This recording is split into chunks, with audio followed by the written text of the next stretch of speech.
Former Minnesota Vikings general manager Rick Spielman is starting to make the rounds in the media post-mortem his time with the Minnesota Vikings, and he had some very revealing things to say on the Move the Sticks podcast. Phenomenal show. Daniel Jeremiah, NFL Network, Bucky Brooks as well, two former scouts just talking ball. I highly recommend it, and this interview, it really went in depth. He talked about quarterbacks, which we'll definitely get to in a sec, as well as building a team, the struggles of building a team with a quarterback with a massive contract, all this stuff. Also, of course, Justin Jefferson. He takes a victory lap there. But what can you do? And I think that Spielman is laying the groundwork to get back in the media. In between jobs with the Dolphins and the Vikings, 2005, he worked for ESPN. I think that he would be great on NFL Network or ESPN or whatever, especially doing draft content where now he can actually talk. Like, Rick is an eloquent speaker. We've always compared him to a politician. He can make fantastic speeches that say absolutely nothing. But now, since he doesn't have to be muzzled, like, he can say things. Like, he can. And Rick's actually funny, man. I don't know. But a great podcast there. And he talks about his missing on the quarterback position, right? So props to our guy, Will Ragg at Sports Illustrated. He compiled this transcript, and it's lengthy as anything with Spielman is, but it's really good. So here we go. Quote, when you talk about the quarterbacks, and I've made some mistakes through my career on quarterbacks. Mistakes, I've made a few. Christian Ponder and Kirk Cousins. Sam Bradford to a degree, because he couldn't stay healthy.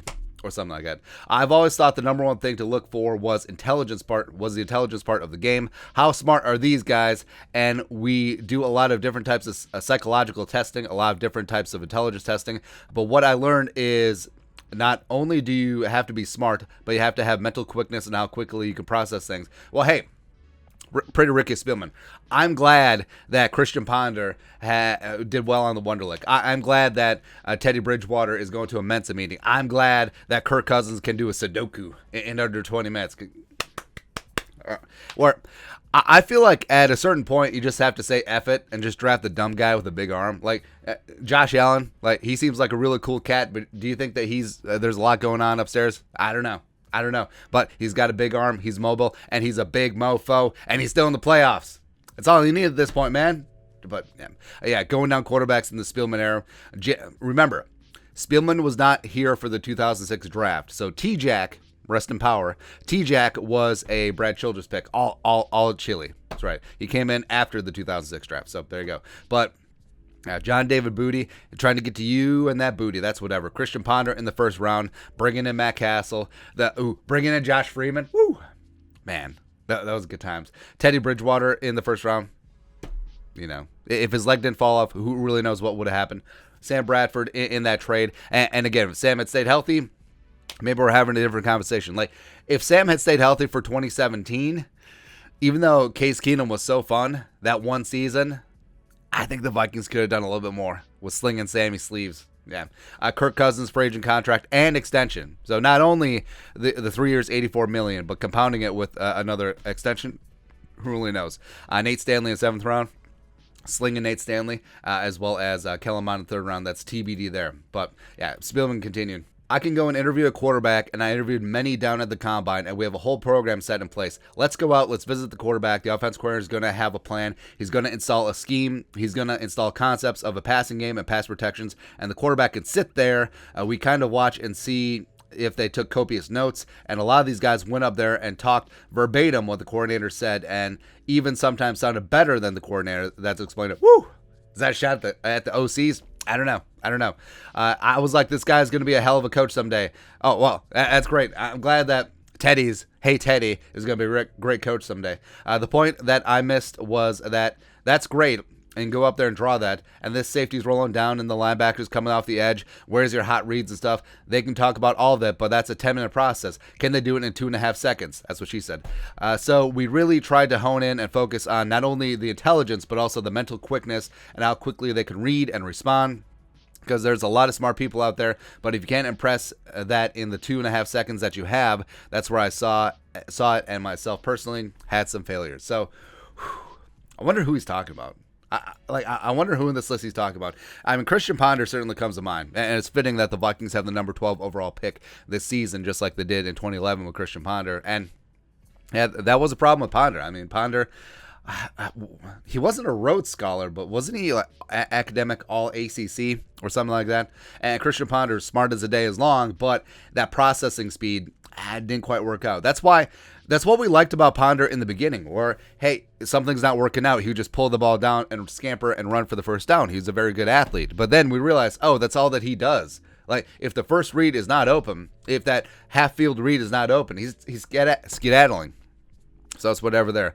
Josh Freeman, yeah, about that. And so I still have that theory where Leslie Frazier and Rick Spielman were not seeing eye to eye in 2013. I think Rick has problems towards the end with all of his head coaches, but whatever. And after the Vikings picked up Josh Freeman, Leslie Frazier didn't want to play him because I think that he wanted to play Matt Castle, which makes sense. So in that Giants Monday night game, where the Josh Freeman Bowl, I think that Leslie just threw Freeman out there completely unprepared just to say F you to Rick. I honestly believe that. I don't even think it's a conspiracy theory. I think that's exactly what happened. Where Spielman acquired Josh Freeman, Leslie wasn't playing him, and then Leslie's starting to get pressure. Hey, why don't you play this guy that I just picked up? And then Leslie's like, fine, YOLO, hold my beer. Well, Leslie probably doesn't drink. Hold my milk. And then Josh Freeman was like, no. Where, like I've always said, if you're going to be bad, at least be entertaining. That game was entertaining. And by the way, that was a one-score game throughout most of it. And Adrian only had, 10 carries? Something stupid like that? Castle threw it like 50 times? Yeah, whatever there. And Teddy, God bless him. Teddy, still going to be one of my favorite quarterbacks. Smart as the day is long. Maybe he will be a coach someday. But, you've seen it hasn't worked out here. Well, it didn't work out here in Minnesota because of the injury. And it could be the injury that's been holding him back. He played well for the Saints. Hasn't worked out in Carolina. But, Carolina was a mess for a myriad of reasons. Didn't work out in Denver either. So, yeah. Case Keenum, not so much. Kirk Cousins, I don't think that it's his intelligence or processing speed that's really been hurting Kirk Cousins. Well, maybe it's more internal clock.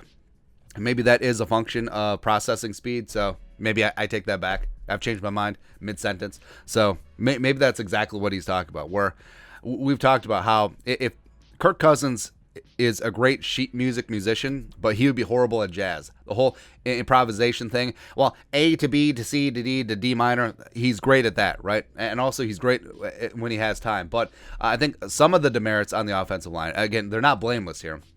But some of them have been when Kirk Cousins takes too long processing or getting the ball out or holding on to the ball too long because he wants to make a play and then he gets smacked. All right, so that's whatever there. But it is very cool to see Spielman just really opening up and taking ownership, frankly, where I think that was the big problem with Spielman and Zimmer. There was too much ego. There's too much finger pointing and blame.